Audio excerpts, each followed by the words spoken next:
Dans cette vidéo, je t'explique comment avoir des provisions financières.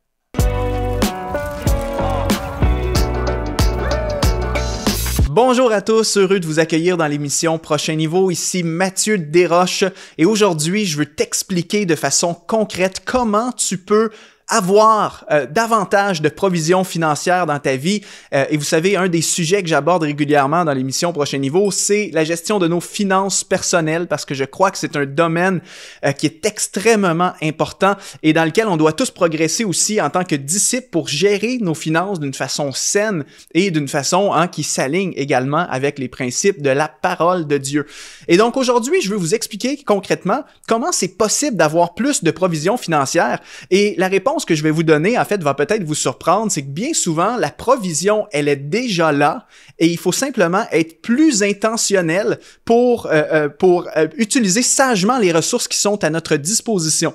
Dans le sens que peut-être qu'en ce moment, tu as déjà un travail qui est très rémunérateur, peut-être que tu as une entreprise ou du moins, tu as un emploi qui te permet de bien gagner ta vie et peut-être à la fin du mois de dégager un certain surplus.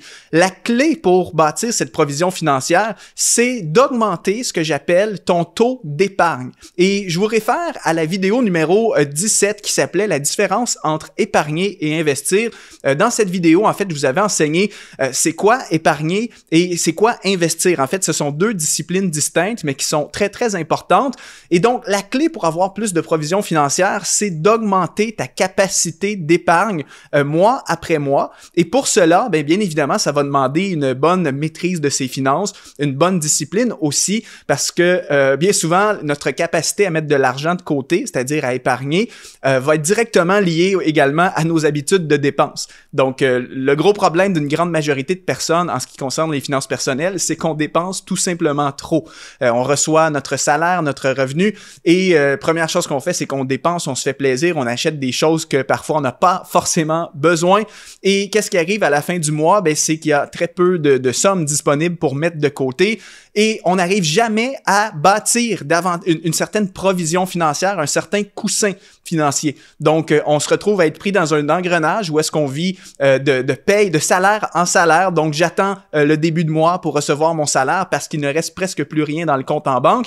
Alors que si on apprenait à gérer plus sagement nos finances et en faisant de l'épargne et de l'investissement une priorité, eh bien, on aurait une bien meilleure posture financière. On serait moins, justement, toujours en train d'attendre que le salaire arrive au début du mois.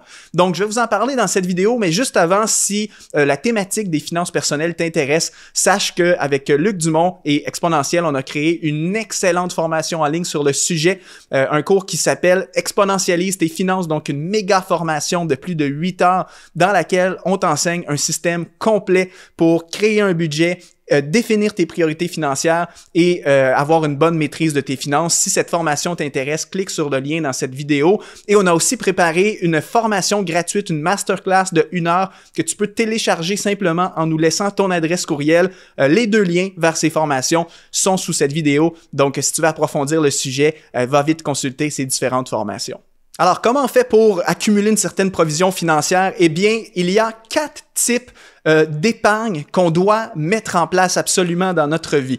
Si tu as ces épargnes-là dans ta vie, tu vas voir que de mois en mois, tu vas commencer à accumuler certaines sommes pour différents besoins, différents projets que tu as à cœur de faire. Et c'est comme ça que, comme je mentionnais, que tu vas parvenir à avoir un coussin financier qui va te mettre dans une meilleure situation au niveau de tes finances. Et le premier type d'épargne que tu dois absolument avoir, j'en ai déjà parlé dans une vidéo précédente, mais je le redis ici parce que c'est essentiel, c'est un épargne d'urgence. Donc, une épargne d'urgence. À quoi ça sert ce type d'épargne-là? Tout simplement à anticiper les urgences et les situations imprévues qu'il pourrait y avoir dans notre vie. Et vous savez qu'on est tous enclins à être exposés à des imprévus financiers, que ce soit la voiture qui a un problème mécanique, les enfants que finalement il y a une dépense imprévue, un accident qui nous amène à devoir payer des frais médicaux. Bref, peu importe ce qui se passe, la vie est pleine de surprises et il faut absolument avoir un coussin pour absorber les urgences qui pourraient arriver. Ne pas avoir de coussin pour les urgences, ben, te met dans une situation qui est très stressante dans le sens que si quelque chose survient et que ce n'était pas budgété, que tu n'avais pas les sommes nécessaires, ben, tu te retrouves en galère financière à avoir des factures à payer alors que tu n'as pas forcément les sommes à disposition. Et donc, la plupart des spécialistes financiers conseillent d'avoir entre 3 à 6 mois de dépenses de vie qui vont être mis dans un compte d'épargne urgence. Donc, comment on fait ce calcul-là? C'est très simple. Tu regardes combien ça te coûte pour vivre dans un mois et je fais un calcul à titre d'exemple. Par exemple, si ça te coûte 4 000 € pour vivre en incluant toutes tes dépenses personnelles, eh bien, le but, ce serait d'avoir pour 3 mois ou peut-être jusqu'à 6 mois de dépenses qui vont être mis de côté dans un compte. Donc, si c'est 4 000 € par mois que ça te coûte, pour avoir un coussin de 3 mois, ben, on serait à 12 000 € dans le compte urgence que tu aimerais avoir. Et donc, le but, c'est que s'il y a une perte d'emploi, un accident, une invalidité ou un méga problème d'une réparation sur ta maison, peu importe, ben, tu as les sommes nécessaires pour pouvoir les payer sans te mettre en galère financière. Donc ça, une priorité de commencer à accumuler une certaine provision pour les urgences. Merci de me donner ton attention pendant quelques instants. Si tu es inspiré par le contenu que tu reçois sur Exponentiel TV, si tu as été touché d'une façon ou d'une autre, si ça t'a parlé à travers chacune de nos émissions, eh bien, j'aimerais faire appel à toi aujourd'hui en rejoignant les activateurs de destinée, en devenant un partenaire de cette mission. On veut rejoindre des multitudes de personnes comme toi pour impacter leur vie, les amener dans leur destinée. Alors, c'est simple, tu vas dans le lien qui apparaît dans la description de cette vidéo et tu peux faire un don, tu peux devenir un partenaire mensuel et rejoindre ceux qui permettent la réalisation de ces émissions. Je te remercie déjà. Rendez-vous dans l'émission. Deuxième type d'épargne qui est essentiel, j'appelle ça une épargne de provision. Et donc, qu'est-ce que ça veut dire une épargne de provision? C'est tout simplement de mettre de l'argent de côté pour prévoir des dépenses futures qui sont connues d'avance. Donc, il y a une différence entre les dépenses imprévues et les dépenses prévues. Par exemple, si sur ma voiture, je sais que j'ai un gros entretien à faire, par exemple, il faut que je remplace les pneus de ma voiture ou les freins de la voiture et que je sais qu'il faut que je le fasse dans 6 mois, ben logiquement, j'ai 6 mois pour pouvoir absorber cette dépense, pour pouvoir préparer cette dépense-là. Même chose, par exemple, si je sais que à chaque année, pendant la période des fêtes de Noël, ben je veux offrir des cadeaux à mes neveux, à ma famille, aux enfants et que ça coûte une certaine somme, ben c'est une dépense qui est connue d'avance. Donc, étant donné que ce sont des dépenses qui sont connues, je sais que je vais devoir les faire à court terme ou à moyen terme, ben ça serait plus sage de se dire, ben, je vais épargner, mettre de côté pour pouvoir faire ces dépenses-là le temps venu sans me mettre encore une fois en galère financière. Donc souvent, les problèmes financiers, les trous dans le budget arrivent parce qu'on n'a pas anticipé les dépenses à venir. Donc je sais qu'il faut que je remplace les pneus sur ma voiture dans 6 mois, mais je ne mets pas d'argent de côté et quand le temps arrive d'acheter les nouveaux pneus, ben là, ça fait un méga trou dans mon budget du mois, j'arrive pas et là, je me retrouve que j'ai plus d'argent pour d'autres choses. Donc, l'épargne de provision est quelque chose qui est extrêmement important. Essaie de provisionner des sommes nécessaires pour les dépenses qui sont à venir, que ce soit tes vacances estivales, toutes ces choses-là. Donc, je pense que vous avez compris le principe. C'est important de mettre de côté pour ces choses-là. Le troisième type d'épargne qu'on a besoin, c'est de l'épargne de projet. Donc, épargne de projet.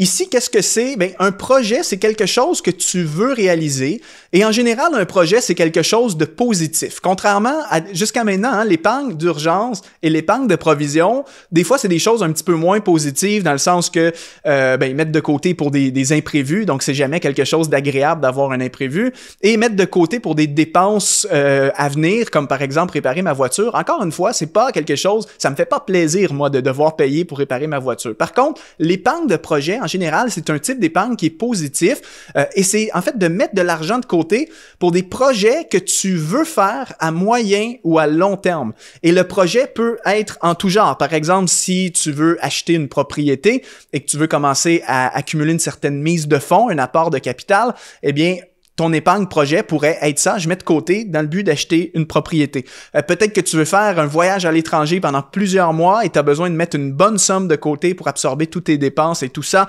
Ben, ça ferait partie d'un épargne projet. Peut-être que c'est des rénovations majeures que tu veux faire dans ta maison pour améliorer ton lieu de vie, donc tu pourrais commencer à en mettre de côté. Peut-être que c'est un retour aux études que tu veux faire, donc tu veux changer de carrière, tu veux retourner aux études et pour ça, ben, il faut épargner parce que pendant quelques années, tu vas peut-être avoir vraiment une grosse baisse de tes revenus. Ou encore, peut-être que c'est parce que tes enfants vont aller aux études plus tard et tu veux commencer à épargner pour leurs études le jour qu'ils vont être rendus à ce moment-là. Donc, le type de projet, en fait, sont multiples et sont vraiment propres à vous. Quel est le projet que tu as à cœur de faire à moyen ou à long terme? Et plutôt que de juste souhaiter que ce projet-là puisse miraculeusement se réaliser, ben, commence à provisionner des sommes, commence à épargner des sommes pour le réaliser, tout simplement. Parce que moi, je crois que dans la vie, la meilleure façon d'obtenir ce que l'on veut réaliser, c'est d'être intentionnel et de préparer ces choses-là. Donc, si je veux réaliser tel projet à moyen ou à long terme, ben, pourquoi ne pas commencer à épargner tout de suite? Et le temps venu, ben, j'aurai déjà une certaine somme accumulée et je pourrai peut-être aller de l'avant avec le projet. Donc, épargne de projet, c'est le troisième type de provision ou d'épargne qu'on devrait avoir. Le quatrième type d'épargne maintenant, c'est de l'épargne donation. Donc, qu'est-ce que je veux dire par là? En fait, c'est de mettre de l'argent de côté pour des dons futurs. J'avais déjà fait une vidéo également sur le principe de pouvoir épargner dans le but de faire des dons. On va vous mettre le lien vers cette autre vidéo si vous voulez aller l'écouter. C'est très complémentaire à ce que je dis ici. Mais en gros, moi, j'aime, en plus des dons que je fais sur une base régulière, par exemple à mon église locale, donc quand je soutiens mon église sous forme de dîme, moi, j'aime, en plus de ça, mettre de côté des sommes supplémentaires pour faire des dons selon différents besoins qu'il pourrait y avoir dans le futur. Pour moi, et ce qui est important pour moi en termes de dons, c'est que je veux que ce soit en lien avec la cause de l'Évangile.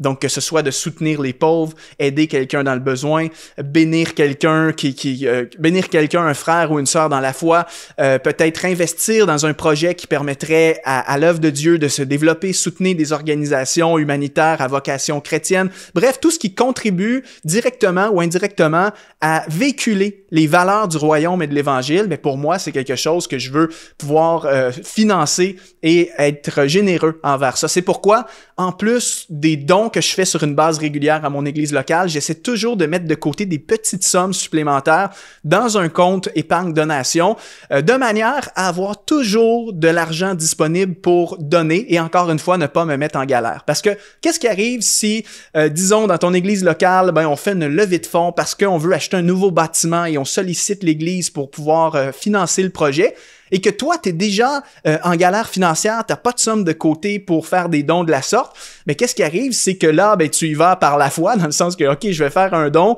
par la foi, en croyant que Dieu, après ça, va me bénir et pourvoir d'une autre façon, ce qui peut être vrai, soit dit en passant, mais il y a une façon peut-être plus logique, plus structurée de le faire, où est-ce que je pourrais simplement me dire, ben moi, à chaque fois que je reçois un salaire, je mets une petite somme dans mon compte épargne donation.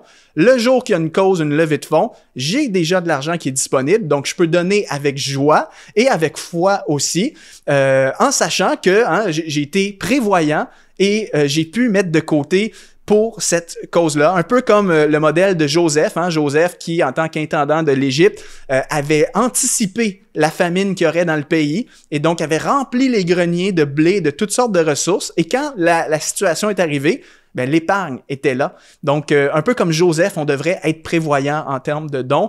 Et le but, c'est de pouvoir donner généreusement, sachant qu'on a reçu beaucoup de Dieu, mais en même temps, tu ne veux pas te mettre en galère non plus quand tu donnes. Et c'est dommage aussi parfois de te dire, j'aimerais bien pouvoir soutenir mon église, soutenir un projet, mais je ne peux pas en ce moment parce que je suis trop serré dans mes finances, il n'y a plus d'argent disponible. Donc moi, je trouve ça dommage. Alors, c'est pourquoi j'essaie d'être intentionnel et de mettre des provisions de côté pour des dons futurs. Donc, les 4 types de provisions ou d'épargne à avoir, ben, c'est de l'épargne d'urgence, l'épargne de provision, l'épargne de projet et l'épargne de donation. Et là, vous avez compris que pour faire tout ça, ben, ça demande beaucoup de discipline, comme je disais dans l'introduction de la vidéo. Et je suis très conscient que pour plusieurs, vous me dites, oui, mais Mathieu, j'ai déjà de la difficulté à mettre ne serait-ce qu'un petit montant de côté pour telle chose. Et toi, tu me parles d'avoir 4 types d'épargne. Comment c'est possible? Eh bien, c'est possible en revoyant nos priorités financières, par exemple, en revoyant nos dépenses. Est-ce qu'il y a des dépenses que je peux couper pour dégager davantage de liquidités disponibles que je pourrais mettre de côté? Donc, on peut réduire nos dépenses. Tu peux aussi envisager des possibilités de pouvoir augmenter tes revenus, parce qu'en termes de finances, c'est toujours les deux leviers qui sont disponibles. C'est soit que tu augmentes les revenus, soit que tu diminues les dépenses. Et plus tu vas avoir de contrôle, plus tu vas être capable de te contenter de ce que tu as également, plus tu vas être capable des fois de retarder des plaisirs immédiats comme des dépenses qui sont pas forcément nécessaires et tout, ou des factures excessives, par exemple, de restaurants, de loisirs et tout. Et donc, en apprenant à te discipliner, tu vas être capable de mettre beaucoup plus d'argent de côté dans ces différents comptes provisions, comme j'expliquais, et tout ça va contribuer à ce que tu aies une bien meilleure situation financière. Donc, tu vas avoir de la provision et tu n'attendras pas tout le temps le miraculeux alors que les comptes sont vides. En fait, tu vas le prévoir comme Joseph, comme un sage intendant des ressources que tu as reçues, et ça va beaucoup changer ta vie. Et ça, c'est seulement pour l'aspect épargne, mais il y a aussi le volet investissement qui, je ne vais pas en parler forcément dans le cadre de cette vidéo. Je vous réfère encore une fois à la vidéo numéro 17 qui s'appelait « La différence entre épargner et investir ». Donc, vidéo qui est très complémentaire à ce que je viens d'enseigner aujourd'hui. Et donc, l'investissement est aussi quelque chose qu'on veut essayer de faire, et l'investissement, ça, c'est plus à long terme. C'est pas dans le but de mettre de côté pour des dépenses ou des dons futurs, mais l'investissement, c'est vraiment comment est-ce que je peux faire fructifier les sommes qui sont à ma disposition. Si j'ai 10 000 € aujourd'hui, comment est-ce que ce 10 000 € peut devenir 15 000 ou 10 000 € dans quelques années? Ça, c'est toute la mentalité, l'état d'esprit de l'investisseur. Donc, voilà pour cette vidéo. J'espère que ça vous aide, que ça vous équipe et que ça vous challenge, ça vous défie d'être plus discipliné dans vos finances et de mettre des sommes de côté pour différentes provisions. Je vous laisse là-dessus. Dites-moi ce que vous en avez pensé dans les commentaires. Je veux lire votre message. Dites-moi si vous allez mettre en action ce principe ou si vous le faites déjà. Et sinon, partagez la vidéo, mettez un like, ça nous aide à rejoindre toujours plus de gens. Et sur ce, je vous dis à une prochaine fois sur l'émission Prochain Niveau.